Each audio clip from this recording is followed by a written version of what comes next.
Hello friends, आज हम RS strategy के बारे में बात करेंगे जो कि एक इंट्राडे स्ट्रेटजी है और ये बहुत ही पावरफुल स्ट्रेटजी है अगर ढंग से देखा जाए तो देख लेते हैं हम आज का वीडियो का एजेंडा। तो पहले तो हम रिलेटिव स्ट्रेंथ के बारे में थोड़ा बहुत जानेंगे, फिर उसके बाद स्ट्रेटजी के बारे में बात करेंगे, फिर हम एक केस स्टडी देखेंगे जिससे एक आइडिया लग सके कि स्ट्रेटजी कैसे काम करती है, और फिर उसके बाद हम चार्ट्स में देखेंगे कि एक्चुअली चार्ट्स में इनको स्ट्रेटजी को डालना कैसे है और कैसे यूज़ करना है। तो व्हाट इज़ रिलेटिव स्ट्रेंथ? अगर सिंपल लेमन लैंग्वेज में समझा जाए तो रिलेटिव स्ट्रेंथ हमको एक से एक स्टॉक्स की रिलेटिव स्ट्रेंथ को दर्शाता है दूसरे स्टॉक से। फॉर एग्जांपल, अगर दोनों स्टॉक अप ट्रेंड में हैं तो कौन सा स्टॉक फास्ट है अप ट्रेंड में और कौन सा स्लो है, हम रिलेटिव स्ट्रेंथ से पता लगा सकते हैं। और बाकी अगर और भी समझना है तो यूट्यूब पे बहुत सारे वीडियोस मिल जाएंगे रिलेटिव स्ट्रेंथ के बारे में, और ख़ासकर विवेक सर का वीडियो तो मिल ही जाएगा। अब हम स्ट्रेटजी के बारे में देखते हैं तो ये एक नो ब्रेनर स्ट्रेटजी है। मीन्स इसमें हमें ज़्यादा दिमाग नहीं लगाना स्ट्रेटजी को अप्लाई करने में। तो स्ट्रेटजी को स्ट्रेटजी का रूल्स कुछ ऐसे हैं कि इसको रोज़ 9:30 से 9:45 के बीच में लगाना है।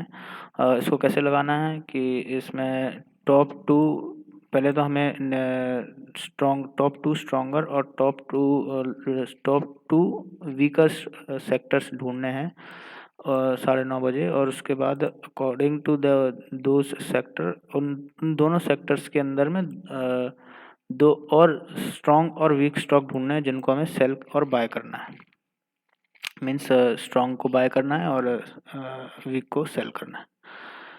तो इसमें एग्जिट रूल हमारा एग्जिट रूल सिर्फ स्टॉप लॉस ही होगा, क्योंकि हम सिर्फ स्टॉप लॉस को मेंटेन करेंगे, मैनेज करेंगे, बाकी टारगेट हमको मार्केट देने वाला है। एंड और अगर हमें टारगेट मिल जाए तो हम वो भी ले सकते हैं। तो we will, as I told, कि we will manage the risk and the reward will be given by the market. तो इस स्ट्रेटजी में हमको लगभग कम से कम 1 लाख रुपए का कैपिटल चाहिए, जिसमें से हम अपना कैपिटल डिवाइड करके अलग अलग स्टॉक्स में लगाएंगे। तो वो हम कैसे लगाएंगे, लेट्स सी।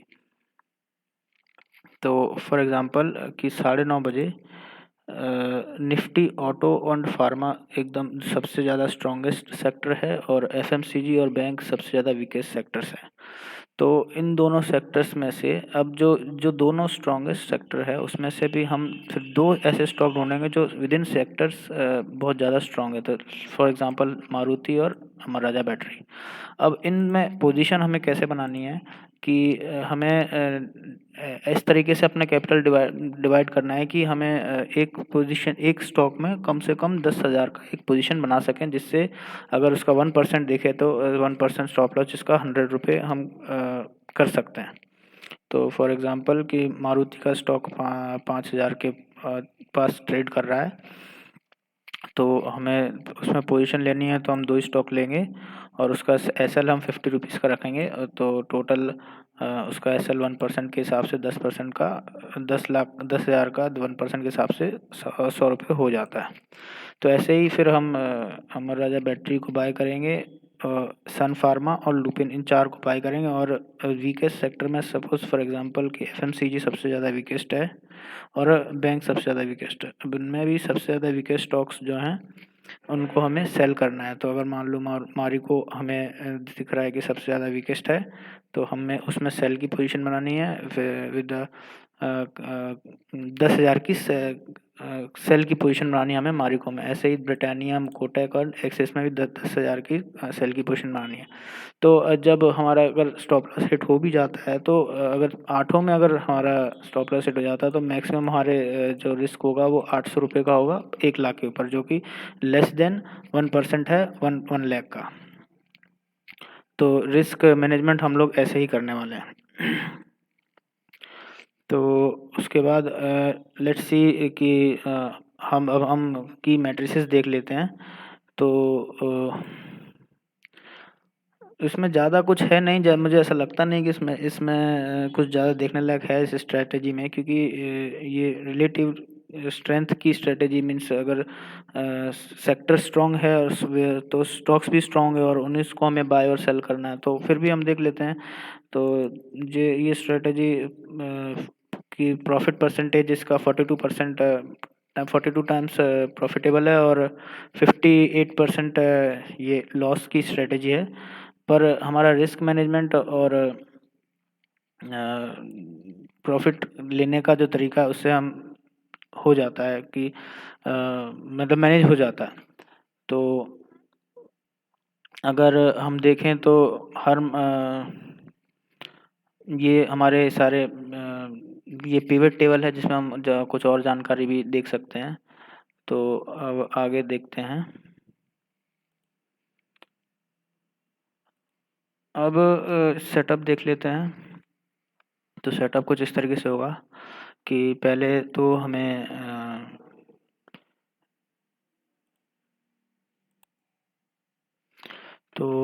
निफ्टी का चार्ट लगा लेना है, मे बी 5 मिनट के चार्ट पे हम लगा लेना है।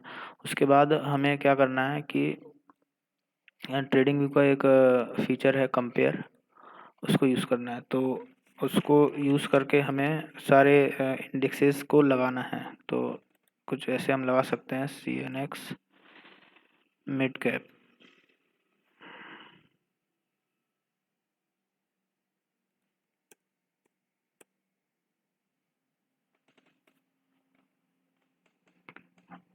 मेटल को लगा लो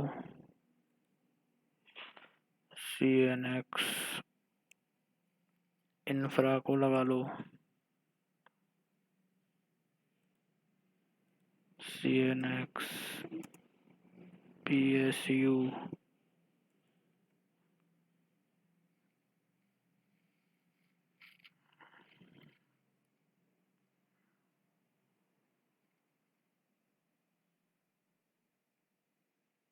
ऐसे ही करके हम सारे सेक्टर्स को लगा लगा लगा लेंगे तो हमको मिल जाएंगे सारे सेक्टर्स। चलो और थोड़े बहुत सेक्टर लगा लेते हैं, जैसे सर्विसेज या फिर और FMCG और मेटल। मेटल तो लगा चुके हैं, बैंक निफ्टी लगा लेते हैं। अब ये हमने सिंबल्स लगा लिए हैं, और ये जो यहाँ पर साइड में जो नाम आ रहा है उसको, वो बाय डिफ़ॉल्ट ट्रेडिंग व्यू में नहीं आता, तो राइट क्लिक करके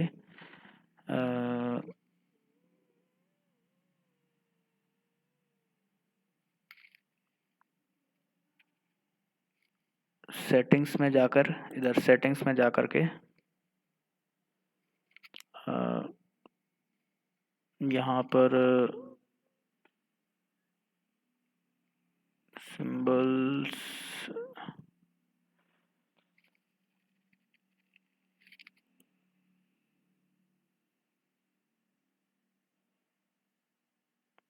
ये वाला इंडिकेटर, ये वाला चालू करना है।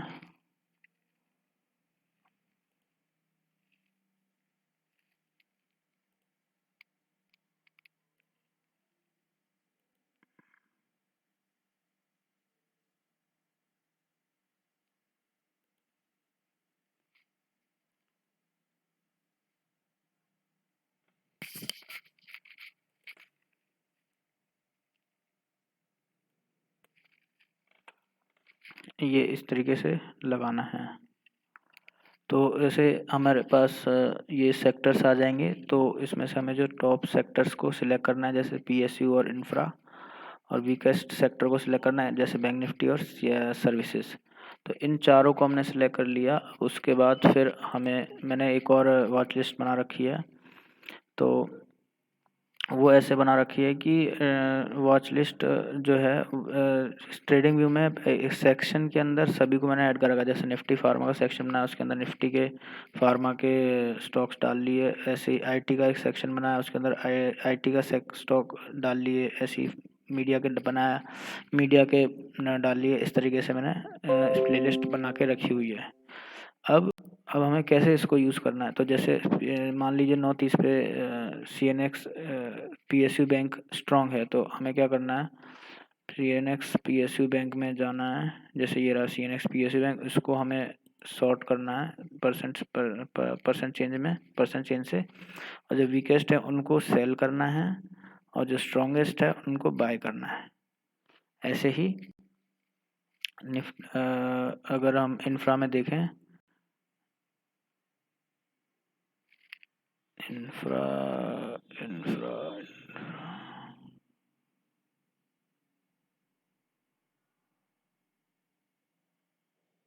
ओके, निफ्टी बैंक देख लेते हैं। यहाँ पर निफ्टी बैंक है जो वीकेस्ट में मान सकते हैं। तो निफ्टी बैंक में जाके ऐसे सॉर्ट करना है परसेंट चेंज से, और ये आ जाएगा। तो जो वीकेस्ट है उनको सेल करना है, और जो स्ट्रॉन्गेस्ट है उनको बाय करना है। इस पूरी स्ट्रेटेजी में यही है कि हमें रिलेटिवली स्ट्रॉन्गर को बाय करना है, और रिलेटिवली वीकर को सेल करना है। और इसमें टोटल 8 पोजीशन बनेगी, तो उसी हिसाब से हमें पोजीशन लेनी है। ओके, बैक टेस्टिंग इसके लिए जो मैंने बैक टेस्टिंग की उसकी पूरी रिपोर्ट यहाँ पर मैंने दे रखी है। इसकी एंट्री एग्ज़िट सब कुछ मैंने इसमें दे रखा है, तो वो मैं प्रोवाइड करा दूँगा, तो वो आप देख सकते हैं, डाउनलोड कर सकते हैं, ये डिस्क्रिप्शन में दिलवा दूँगा। और इतना ही था स्ट्रेटेजी, और थैंक यू। और कोई भी सजेशन हो या कुछ क्वेश्चन हो तो कमेंट बॉक्स में पूछ सकते हैं, या फिर मैं रिप्लाई कर दूँगा उस पे। इतना ही, थैंक यू।